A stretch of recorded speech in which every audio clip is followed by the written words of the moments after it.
Malakas ang buhos ng ulan ng gabing yon. Sa gilid ng isang kalsadang halos hindi na makita dahil sa kapal ng ulan, nakahinto ang isang motorsiklo. Nakasuot ng kupas na raincoat at helmet si Mang Danilo, habang nakatingin sa cellphone na hawak niya sa isang kamay. Delivery completed. Isa na namang order ang naihatid niya. Pinunasan niya ang tubig na tumutulo sa kanyang mukha bago muling pinaandar ang motorsiklo. Hindi pa siya makauwi. May isa pa siyang booking na kailangang kunin. Pero habang nagmamaneho, biglang tumunog ang cellphone niya. Si Carla, ang panganay niyang anak. "Hello, anak? Pauwi ka na po ba, pa?" Napangiti si Danilo kahit pagod na siya. "Konti na lang, anak. Bakit?" "Wala po.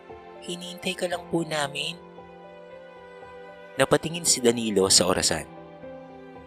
9:00 na ng gabi. Alam niyang naghihintay ang 3 niyang anak sa maliit nilang bahay.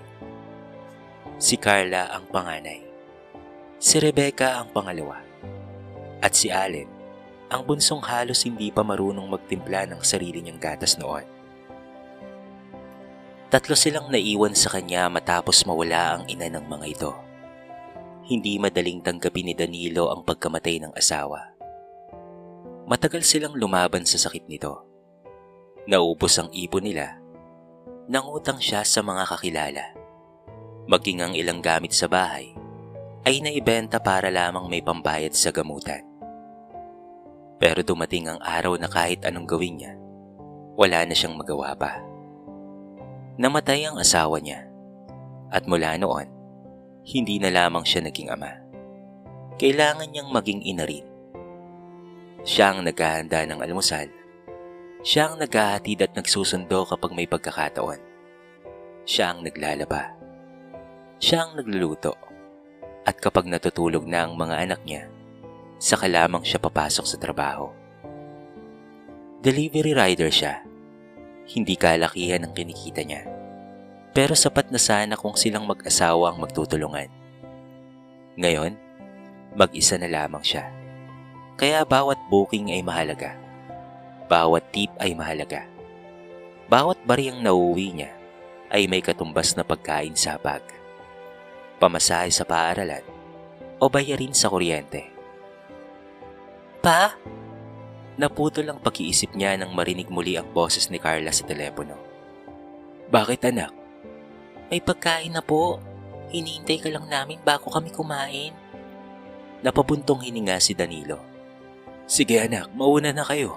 Baka magutom kayo." "Hindi po. Sabi mo sabay-sabay tayo." Napangiti siya. "O siya, sige na. Hintayin niyo na lang ako, ha?" Pagkababa ng tawag, saglit siyang tumingin sa madilim na langit. Pagod na siya. Masakit ang likod niya. Namamanhid ang mga kamay niya dahil sa lamig. Pero nang maisip niya ang 3 batang naghihintay sa kanya, muli siyang napangiti. "Konti na lang," bulong niya sa sarili. "Para sa mga anak ko." Ilang minuto pa ang lumipas bago niya natanggap ang panibagong booking. Isang delivery sa isang tahimik na residential area. Hindi niya alam na ang simpleng booking na yon ang magiging simula pala ng isang pagkakaibigang magpapabago sa buhay niya. Huminto ang motorsiklo ni Mang Danilo sa tapat ng isang lumang bahay na napapalibutan ng ilang halaman. Tinignan niya ang address sa cellphone. Tama. Ibinaba niya ang stand ng motorsiklo at kinuha ang order. Isang maliit na supot ng pagkain at ilang grocery items. Habang papalapit siya sa pintuan, napansin niyang bukas ito ng kaunti. "Hello po? Delivery po?" Walang sumasagot. Muli siyang kumatok. "Delivery po." Maya-maya, may narinig siyang mahinang boses. "Sandali lang." Dahan-dahang pumukas ang pinto. Isang matandang babae ang lumabas. Tinatantyang nasa edad 60 pataas, payat at tila hirap sa paglalakad. "Order po, Kayo po ba si Aling Carmen? Oo, ako nga. Iniabot ni Danilo ang pagkain.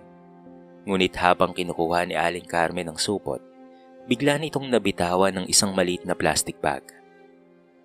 Nagkalat sa sahig ang ilang bagay. Ay, nahulog! Mabilis na yumuko si Danilo. Sandali po, ako na po ang kukuha. Hindi na, kaya ko na. Okay lang po, tutulungan ko na po kayo. Isa-isang pinulot ni Danilo ang mga nahulog.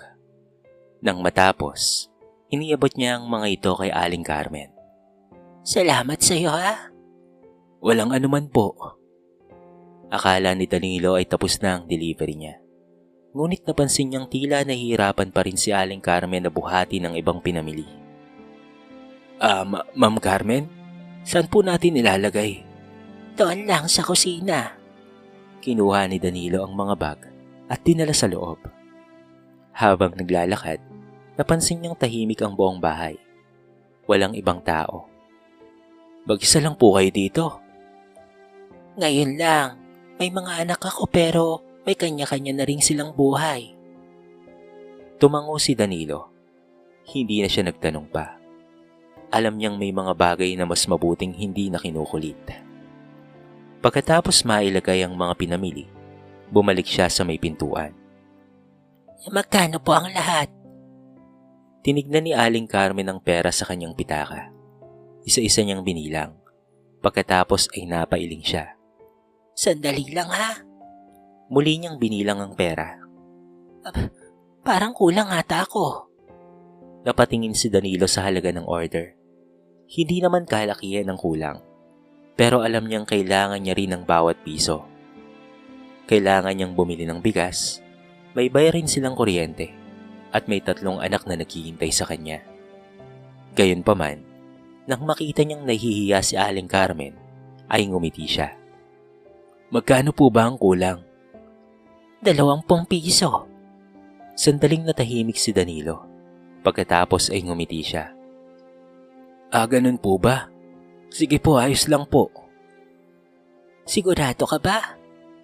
Opo, maliit lang naman. Babayaran kita sa susunod ha. Okay lang po. Hindi na siya naghintay ng sagot. Isinuot niya muli ang kanyang helmet. Salamat talaga ha. Walang anuman po yun. Pag-alis niya, hindi niya naisip ang 20 pisong iyon. Para sa kanya, maliit na bagay na lang iyon. Pero para kay Aling Carmen, hindi maliit ang nangyari. Matagal nang hindi siya nakaranas ng isang taong tumulong ng walang tanong at walang hinihinging kapalit. Samantala, habang nagmamaneho pa uwi si Danilo, tumunog muli ang kanyang cellphone. Si Carla na naman. Pa, pauwi ka na? Oo anak, papunta na ako. May pagkain pa po dito ha? Napangiti si Danilo. Hintayin niyo ako dyan ha.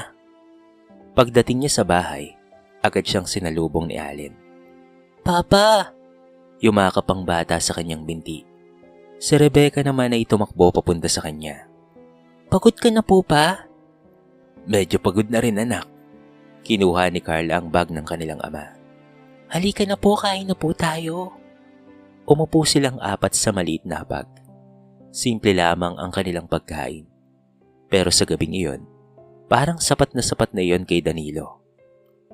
Habang pinagmamasdan niya ang kanyang mga anak, hindi niya alam na ang 20 pisong hindi niya kinuha kay Aling Carmen ay hindi magiging simpleng kabutihan lamang. Dahil darating ang araw na siya naman ang mangangailangan ng tulong. At sa araw na yon, maaalala ni Aling Carmen ang lahat. Lumipas ang ilang araw mula nang unang makilala ni Mang Danilo si Aling Carmen. Hindi niya nagaanong naaalala ang 20 pisong kulang sa bayad. Para kay Danilo, maliit na bagay yun kumpara sa mga gastusin sa araw-araw niyang kinakaharap. Isang umaga, habang naghahanda siya ng almusal, napansin niyang tahimik ang mga anak. Bakit tahimik kayo mga anak? Tanong niya. Wala po, sagot ni Rebecca. May problema ba? Umiling ang bata. Napatingin si Danilo sa mesa. Kaunti lamang ang kanilang pagkain. May pandesal at itlog na pinaghatian nilang apat. Hindi na siya kumuha. Pa, hindi ka kakain? Tanong ni Carla. Kumain na kasi ko kanina, anak. Alam ni Carla na hindi yun totoo, ngunit hindi na siya nagsalita. Matagal na niyang napapansin na kapag kapos sila, nauunang kumain ng magkakapatid. At ang ama nila ang huling kumukuha. Maya-maya, umalis na si Danilo para magtrabaho. Sa buong araw, halos hindi siya nakahinto. Booking dito, booking doon. Minsan wala pang 5 minuto ang pagitan ng bawat delivery. Pagsapit ng hapon, nakatanggap siya ng booking sa isang subdivision. Nang makarating siya roon, napansin niyang pamilyar ang bahay. Kay Aling Carmen, kumatok siya. Delivery po. Maya-maya'y lumabas si Aling Carmen. Ay, ikaw pala. Opo. Pag-abot ni Danilo ng order, napansin niyang may isang grocery bag na nasa harapan ng gate. Aling Carmen, kailan po ba? Oo, nag-grocery ako kanina pero hindi ko kayang dalhin lahat. Ako na po. Hindi na inintay ni Danilo na humingi pa ito ng tulong. Isa-isa niyang dinala ang mga bag sa loob. Magkano po ang bayad ko sa'yo? Wala po. Tulong ko lang po talaga sa inyo yun. Ha? Trabaho ko naman pong maghatid talaga. Pero hindi kasama sa trabaho mong magbuhat ng grocery ko. Napangiti si Danilo. Ayos lang po yun, maliit na bagay lang po. Napansin niyang may sarang ilaw sa labas ng bahay. Matagal na po bang si Ryan? Oo, hindi ko pa napapagawa. Lumapit si Danilo at tinignan ng wiring. Baka kaya ko pong ayusin. Marunong ka ba? Konti lang po pero kaya naman po. Makalipas ang ilang minuto, muling umilaw ang bombilya. Napangiti si Aling Carmen. Magkano ang babayaran ko? Wala rin po. Naaawa lang po ako sa inyo kasi mag-isa lang po kayo dito. Bakit lagi kang walang bayad? Tumawa si Danilo. Hindi naman po lahat kailangang bayaran. Hindi na nakasagot pa si Aling Carmen. Matagal niyang tinignan ng lalaki. Isang delivery rider na halatang pagod, basa sa pawis at araw-araw na naghahanap buhay para sa pamilya. May mga anak ka ba? Opo, meron po. 3 po. Piyodo ka? Sandaling natahimik si Danilo. Opo. Pasensya na ha. Okay lang po. Hindi na nagtanong pa si Carmen. Ngumiti lamang siya bago sabihin. Mag-ingat ka palagi ha. Opo, maraming salamat po ma'am ha. Pag-alis ni Danilo, matagal na nakatayo si Carmen sa may pintuan. Naiabot na rin niya ang bayad para sa delivery. Hindi niya maintindihan kung bakit may mga taong kahit sila mismo ay kapos, marunong pa rin tumulong. Samantala, habang pauwi si Danilo, biglang tumigil ang kanyang motorsiklo. Wag naman sana ngayon. Sinubukan niyang paandarin muli. Walang nangyari. Muli niyang sinubukan. Wala pa rin. Tinawagan niya ang mekaniko. Nang marinig niya ang presyo na kailangang ipagawa, naupo siya sa gilid ng kalsada. Sapat sana ang pera niya para sa pagkain ng mga anak niya sa loob ng ilang araw. Pero kapag ipinagawa niya ang motorsiklo, halos wala nang matitira. At kapag hindi niya ipinagawa, hindi siya makakapagtrabaho. Napayuko siya. Paano kaya tayo nito? Sa unang pagkakataon, matapos ang matagal na panahon, nakaramdam siya ng takot. Hindi para sa sarili niya, kung hindi para sa 3 batang naghihintay sa kanya sa bahay. Samantala, sa kabilang bahagi ng barangay, tahimik na nakaupo si Aling Carmen. Sa kanyang mesa ay may maliit na papel. Isinulat niya roon ang pangalan ng delivery rider, Danilo. Sa ilalim nito, isang simpleng pangungusap, mabuting tao. Hindi niya alam kung bakit niya isinulat iyon. Ngunit pakiramdam niya, balang araw ay magiging mahalaga ang pangalang iyon. Kinabukasan, maagang bumangon si Mang Danilo. Halos hindi siya nakatulog buong gabi. Paulit-ulit niyang iniisip ang motorsiklo. Kapag hindi niya ito na ipaayos, hindi siya makakapag-deliver. Kapag hindi siya nakapagtrabaho, papaano silang kakain? Tahimik siyang bumangon upang hindi magising ang mga anak. Kumuha siya ng kape at naupo sa maliit na bangko sa labas ng kanilang bahay.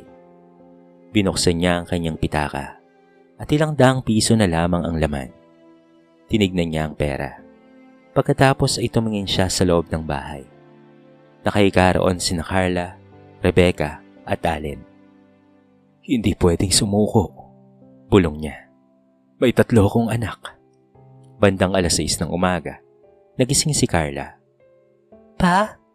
Mabilis na itinago ni Danilo ang pitaka.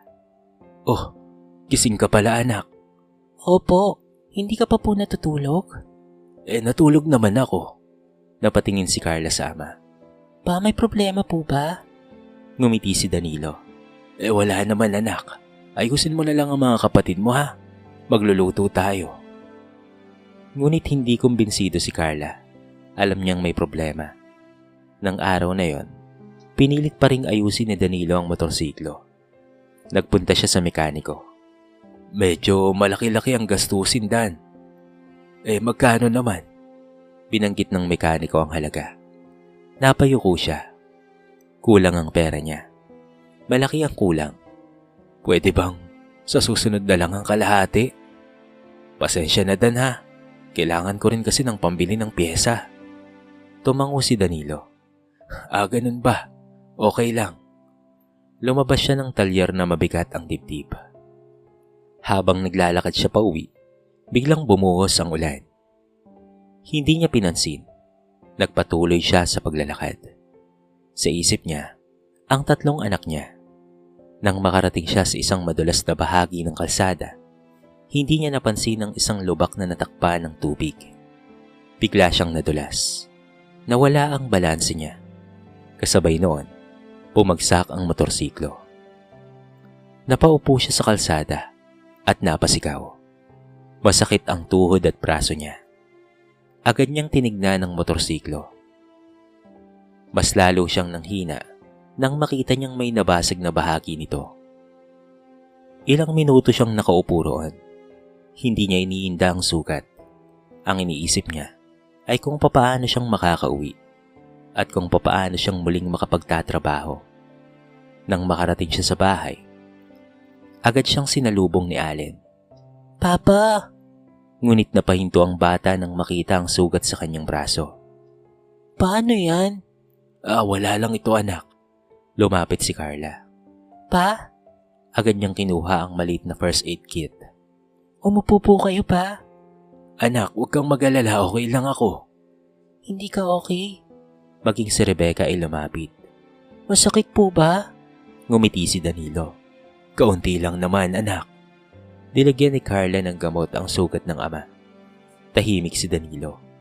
Habang pinapanood niya ang kanyang mga anak, bigla niyang naramdaman ang bigat ng lahat.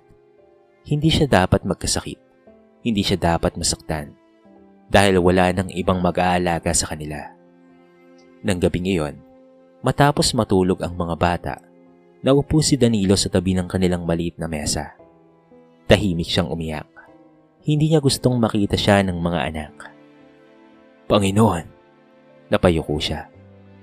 Basta't wag lang po silang magutom. Pakiusap, wag niyo po kaming pabayaan. Samantala, hindi niya alam na sa kabilang bahagi ng barangay, may isang taong nakarinig patungkol sa nangyari sa kanya. Si Aling Carmen. At nang malaman nito na nasira ang motorsiklo ni Danilo, bigla nitong naalala ang lahat. Ang 20 pisong hindi niya siningil. Ang mga grocery na binuhat nito. At ang ilaw na inayos nito ng libre. Lahat ng kabutihang ginawa ni Danilo ng walang bayad ay naalala niya. Napatingin si Aling Carmen sa kanyang pitaka. Pagkatapos ay mahina niyang sinabi, Siguro, ngayon naman, ako ang dapat na tumulong sa kanya. Kaya naman isang desisyon ang gagawin ni Aling Carmen na hindi kailanman makakalimutan ni Mang Danilo.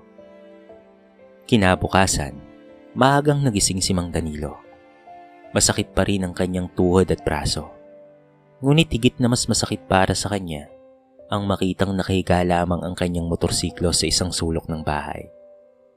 Iyon ang kabuhayan niya. Iyon ang ginagamit niya para mapakain ang kanyang mga anak. Kaya kahit hindi pa magaling ang katawan, bumangon siya. Pasan po kayo pupunta? Tanong ni Carla. Sa mekaniko, anak. Pero masakit pa po ang sugat nyo. Sandali lang. Kailangan kong ayusin ang motor. Ano kaya kung hindi ka po muna magtrabaho pa?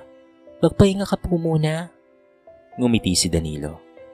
Anak, kapag hindi ako nagtrabaho, sinong bibili ng pagkain natin? Walang naisagot si Carla. Yumuko lamang siya. Alam niyang tama ang kanyang ama. Pero ayaw niyang makitang pinipilit nito ang sarili. Hindi alam ni Danilo na sa oras ding iyon, papunta na si Aling Carmen sa kanilang bahay. May dala itong isang maliit na sobre.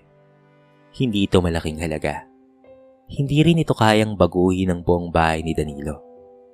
Pero sapat ito para maipaayos ang motorsiklo at makabalik siya sa trabaho. Nang makarating si Carmen sa bahay, nakita niyang palabas si Danilo. Magandang araw sa iyo, Danilo.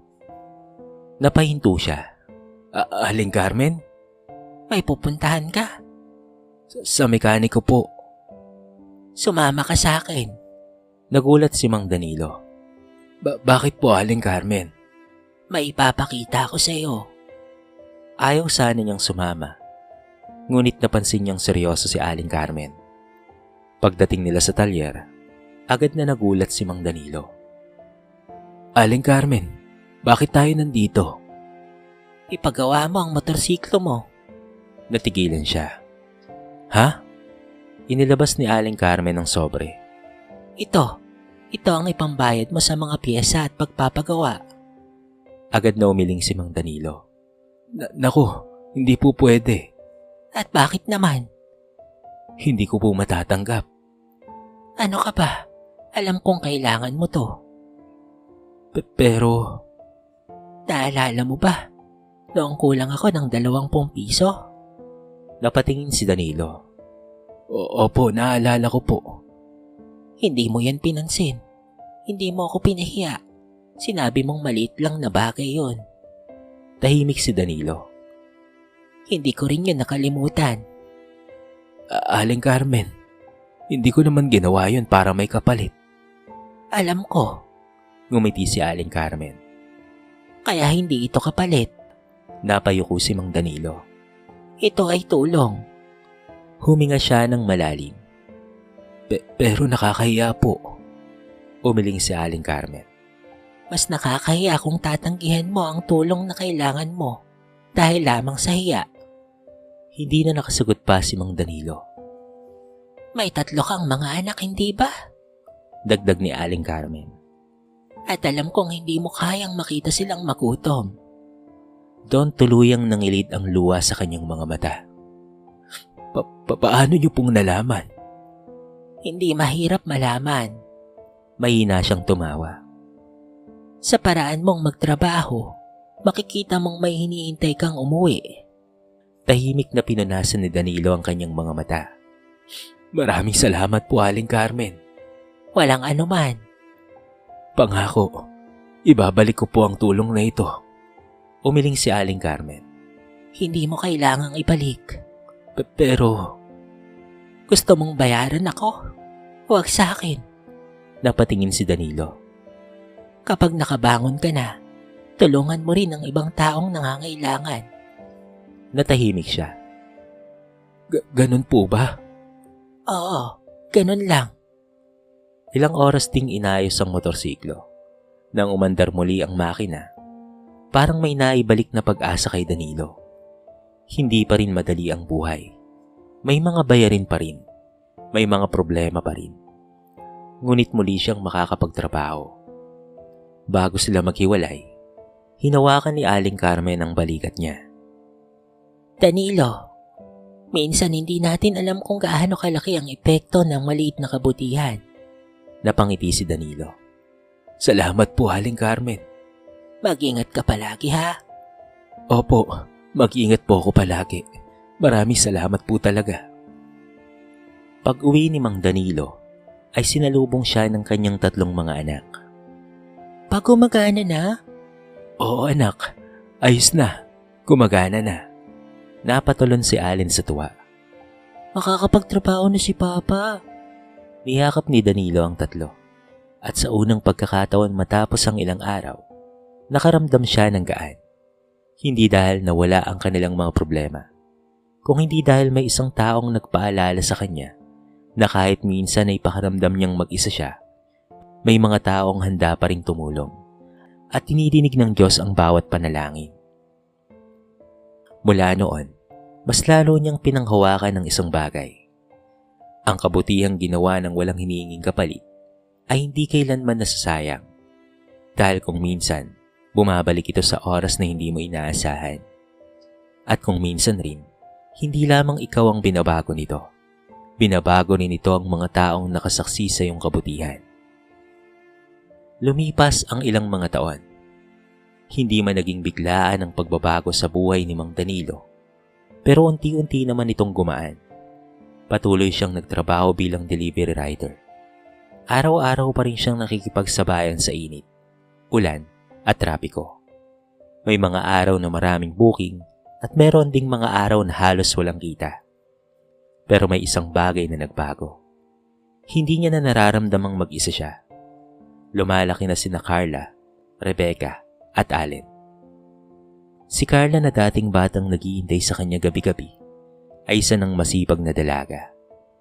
Hindi niya na kailangang paulit-ulit na sabihan para tumulong sa bahay. Si Rebecca naman ay naging responsable rin.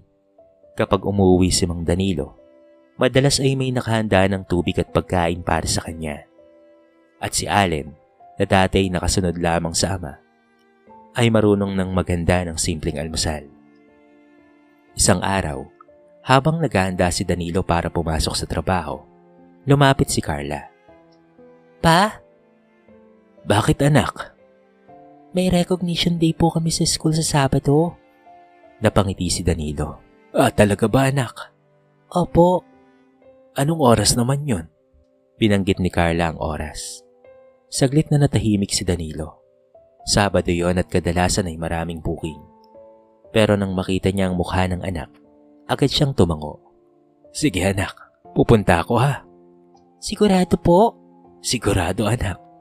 Ngumiti si Carla. Salamat pa. Kinabukasan, Sabado, maaga pa lamang ay nasa paaralan na si Carla. Si Danilo naman ay nagmamadaling tapusin ang ilang delivery bago ang programa. Hindi siya nagpalit ng damit. Suot pa rin niya ang kanyang delivery uniform nang makarating siya sa paaralan.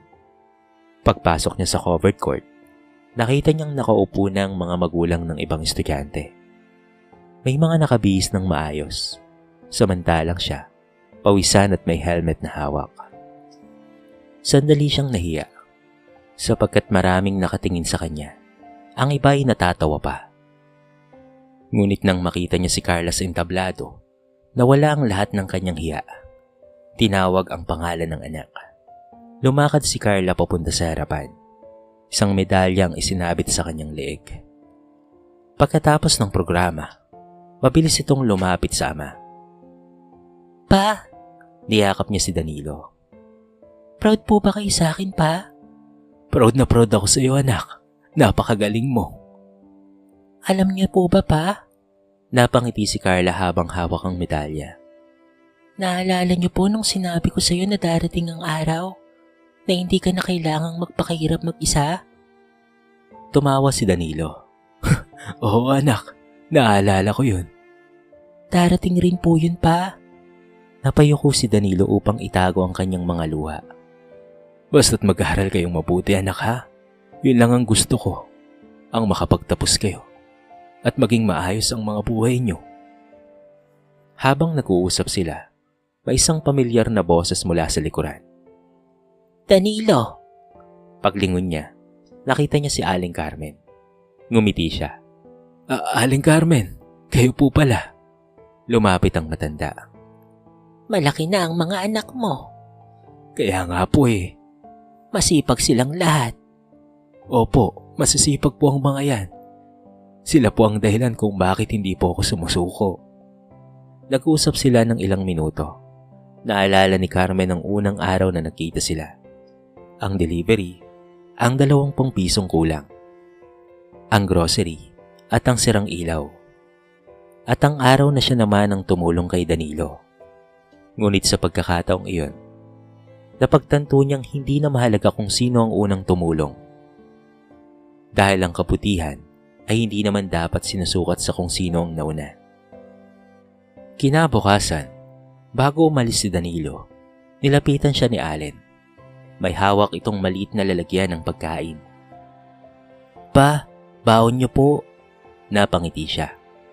Para sa akin to, anak? Opo, baka magutom po kayo. Tumawa si Mang Danilo. Salamat, anak, ha.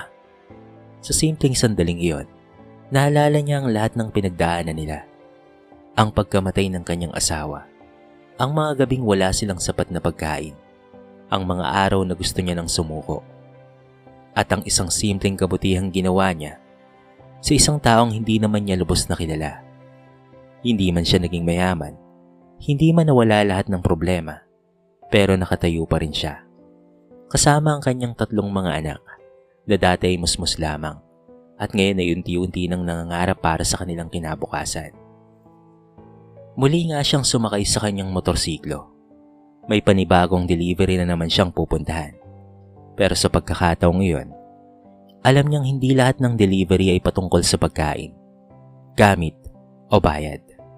May mga bagay na ipinapadala natin sa buhay ng ibang tao na hindi natin alam kung kailan babalik.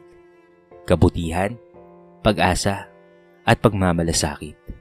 At minsan, kapag dumating ang panahon na ikaw naman ang nangangailangan, may isang taong tatanggap sa ipinadala mong kabutihan at ibabalik ito sa iyo. Hindi bilang utang, hindi bilang bayad, kung hindi bilang patunay na ang kabutihang bukal sa puso ay hindi kailanman nawawala. Dahil may mga delivery na hindi nasusukat sa halaga ng bayad. May mga delivery na ang tunay na sukli ay pag-asa. At si Mang Danilo, sa lahat ng kanyang pagod at sakripisyo, ay natutong hindi lamang maghatid ng mga order. Natutunan niyang maghatid ng kabutihan. At sa bawat taong natutulungan niya, patuloy niyang ipinapasa ang isang aral na minsang itinuro sa kanya ni Aling Carmen. Kapag may pagkakataon kang gumawa ng mabuti, gawin mo. Dahil hindi mo alam kung kaninong buhay mo binibigyan ng dahilan para magpatuloy. Makalipas ang ilang taon, hindi na tulad ng dati ang maliit na bahay ni Mang Danilo. Hindi dahil yumaman sila, kung hindi dahil unti-unti nang natupad ang mga pangarap na minsang akala niya ay imposible. Si Carla ay nakapagtapos ng pag-aaral. Si Rebecca naman ay nagsusumikap ding maabot ang sarili niyang pangarap. At si Allen, na dating batang palaging naghihintay sa pag-uwi ng ama, ay isa ng binatang marunong mangarap para sa kanilang pamilya. At si Mang Danilo, nasa kalsada pa rin naman siya. Minsan ay delivery rider pa rin. Minsan naman ay tumutulong sa maliit na hanap buhay ng kanilang pamilya. Hindi na siya kasing lakas ng daddy. Pero kapag may nakita siyang rider na nahihirapan sa gilid ng kalsada, hindi niya ito bastang nilalagpasan. Kapag may matandang nahihirapang magbuhat ng gamit, tumutulong siya. Kapag may taong kulang ang kaunting halaga para makauwi, hanggat kaya niya ay nagbibigay siya. Dahil hindi niya nakakalimutan ng isang bagay. May mga kabutihang maaaring maliit sa paningin natin, pero napakalaki pala ng kahulugan sa taong tumanggap nito. At sa bawat pag-ikot ng gulong ng motorsiklo ni Mang Danilo, dala niya ang isang paalala. May mga delivery na natatapos sa pag-abot ng isang order. Pero may mga kabutihang patuloy na umaandar mula sa isang puso patungo sa isa pa hanggang sa hindi na natin alam kung saan ito matatapos. At marahil, yon ang pinakamagandang sukli sa lahat. Ang malaman mong kahit sa simpleng paraan, nakatulong kang gawing mas magaan ang mundo para sa ibang tao. Ang kwento ni Mang Danilo ay nagpapaalala sa atin na hindi kailangang maging mayaman o maraming pera para makatulong sa kapwa. Minsan, ang simpleng pag-unawa, pagtulong, pagbibigay ng kaunting halaga o pag-abot ng kamay sa taong nangangailangan ay maaaring maging napakalaking bagay sa buhay ng iba. Hindi man hinintay ni Mang Danilo ang kapalit ng kanyang kabutihan, dumating ang panahon na siya naman ang nangailangan at ang tulong na natanggap niya mula kay Aling Carmen ay nagbigay sa kanya ng pagkakataong magpatuloy para sa kanyang mga anak. Ipinapakita rin ang kwento na ang kabutihan ay parang binhing itinanim. Maaaring hindi natin kaagad makita ang bunga, ngunit darating ang tamang panahon at paraan para ito ay mamunga. Higit sa lahat, huwag nating hayaang ang kahirapan ng buhay ay maging dahilan para mawala ang kabutihan sa ating mga puso. Dahil kahit maliit ang kaya nating ibigay, maaari itong maging malaking pag-asa para sa isang taong malapit ng sumuko. Hindi nasusukat ang kabutihan sa halaga ng ibinigay. Nasusukat ito sa pusong handang tumulong kahit wala itong hinihintay na kapalit. At tulad ni Mang Danilo, sana matutunan nating hindi lamang tumanggap ng kabutihan, kung hindi ipasa rin ito sa iba. Dahil ang pinakamagandang sukli sa isang kabutihan ay ang gumawa rin tayo ng kabutihan sa susunod na taong nangangailangan. Dito na po nagtatapos ang ating maiksing kwento sa araw na ito. Sana po ay nagustuhan nyo at sana po ay kinapulutan nyo ng maraming aral. Kayo mga kabarangay, ano ang masasabi nyo sa ating kwento? I-comment nyo naman po sa baba ang inyong mga reaksyon at babasahin natin ang lahat ng yan. I-comment nyo na rin kung taga saan kayo para naman malaman ko kung hanggang saan nakaabot ang video na ito. Paki-like and share na rin po ang ating kwento para mapakinggan na rin ng iba. At kung bago ka pa lamang sa ating channel, baka naman pwedeng pakihit ang subscribe button at bell notification button para palagi kang updated sa mga bago nating upload na katulad nito. So paano mga kabarangay? Hanggang sa muli. Thank you so much and peace out.